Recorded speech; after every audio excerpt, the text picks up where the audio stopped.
Hello students, अभी हम अप चैप्टर एप्लीकेशन ऑफ डेरिवेटिव में maximum minimum local maximum local minimum पे चले थे। वहाँ हमने दो डेरिवेटिव टेस्ट के बारे में किया था। हमने फर्स्ट डेरिवेटिव टेस्ट का वर्किंग रूल रीड किया था और एक एग्जाम्पल किया था। अभी हम सेकंड डेरिवेटिव टेस्ट के वर्किंग रूल पे चलते हैं। आपके पास सेकंड डेरिवेटिव टेस्ट के लिए सबसे पहले कोई फंक्शन होना चाहिए। हमने एक फंक्शन एफ ऑफ एक्स, वो डिफरेंशिएबल होना चाहिए। डिफरेंशिएबल यानी कि उस फंक्शन का डेरिवेटिव करे तो इन्फिनिटी नहीं बनना चाहिए, अनडिफाइंड वैल्यू नहीं बननी चाहिए कहीं भी। फिर उसके बाद फंक्शन का डेरिवेटिव किया, एफ डैश एक्स हो गया। फिर उसके बाद मैक्सिमम मिनिमम के लिए हम एफ डैश एक्स को 0 पुट करते हैं और वहाँ से एक्स की कोई भी वैल्यू निकालते हैं, ठीक है।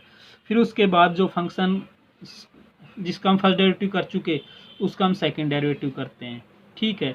फिर उसके बाद हम फर्स्ट डेरिवेटिव में एक्स, फिर उसके बाद हम सेकंड डेरिवेटिव में एक्स की वैल्यू जो फर्स्ट डेरिवेटिव को 0 पुट करने पर एक्स की जो वैल्यू आई थी उसको हम सेकंड डेरिवेटिव में पुट करते हैं। क्या करते हैं? सेकंड डेरिवेटिव में।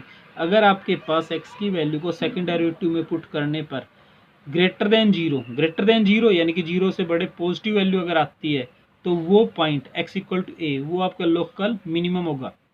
अब यहाँ पे थोड़ा सा कन्फ्यूजन ये है कि अगर आपके पास पॉजिटिव यानी ग्रेटर देन 0 आएगा सेकंड डेरिवेटिव टेस्ट में तो मिनिमम होगा, लेकिन अगर आपके पास लेस देन या नेगेटिव आएगा तो वो क्या होगा? Local minimum. लेकिन अगर ये वैल्यू 0 ही आ गई तो वो पॉइंट आपके पास क्रिटिकल पॉइंट हो जाएगा, ना इधर मैक्सिमम नोर मिनिमम हो जाएगा, ठीक है।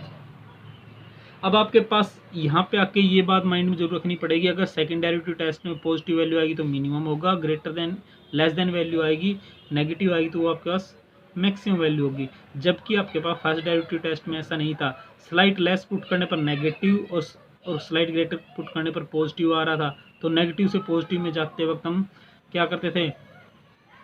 मिनिमम।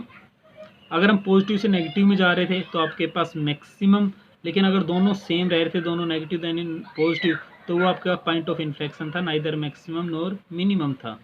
अब आपके पास यहाँ से ये आपका सेकंड डेरिवेटिव टेस्ट का रूल था। अभी आपके पास इससे रिलेटेड एक क्वेश्चन पे चलते हैं। Find the local maximum and local minimum point of a function. ये फंक्शन गिवन है, इसका हमें local maximum local minimum point निकालना, एंड वैल्यू और वैल्यू भी निकालनी है, ठीक है। अब आपके पास सबसे पहले फंक्शन को हमने लेट किया कि वो एफ ऑफ एक्स है। अब आपके पास इसका हमने फर्स्ट डेरिवेटिव, इसको इक्वेशन 1 माना, इसका डेरिवेशन किया, डिफरेंशिएटिंग 1 विद रेस्पेक्ट टू, यहाँ से डेरिवेटिव करेंगे 3x² बनेगा, यहाँ से 2 आ गया 12x बनेगा, यहाँ से 9x का 9 बचेगा, 15 कांस्टेंट है 0।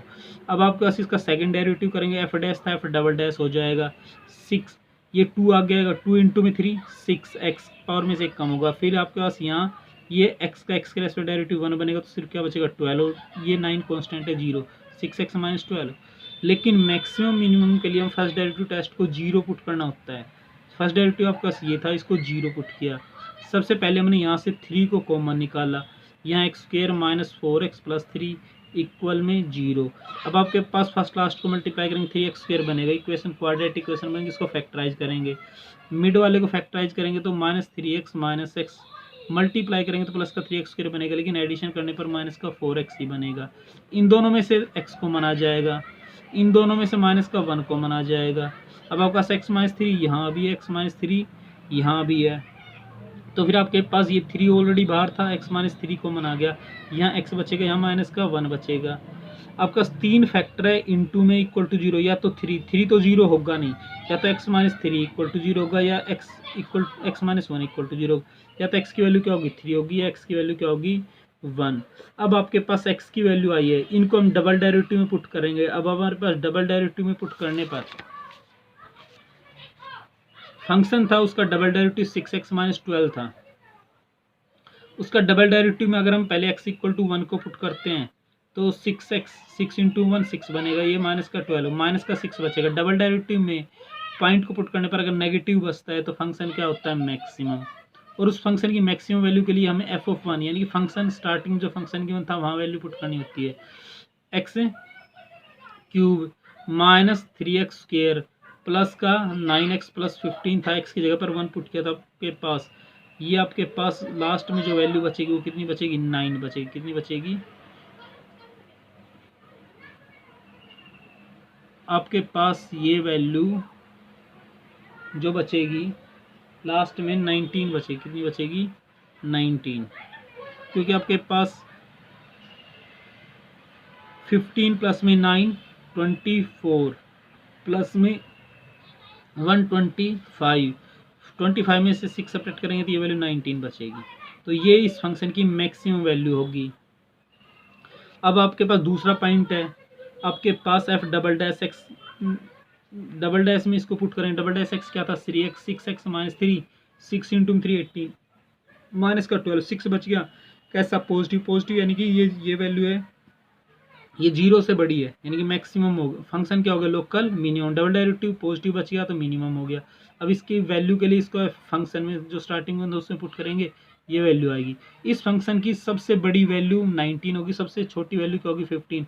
रिमेनिंग किसी पॉइंट पर अगर हम वैल्यू निकालेंगे वो 15 से 19 के बीच में ही होगी, इससे ज़्यादा नहीं होगी।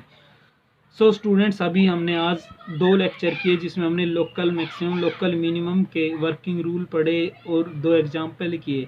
लेकिन एक बात याद रखना कि अगर आपके पास एग्जाम में ऐसा नहीं आता है फर्स्ट डेरिवेटिव टेस्ट अप्लाई करो, तो अप्लाई नहीं करना, सेकंड डेरिवेटिव टेस्ट करो, क्योंकि यहाँ पे आपके पास स्लाइड लेस और स्लाइड ग्रेटर पुट करने पर माइनर सी अगर कोई गलती हो जाती है तो उससे बच जाते हो। एक्सरसाइज के क्वेश्चन के लिए हम नेक्स्ट लेक्चर में चलेंगे।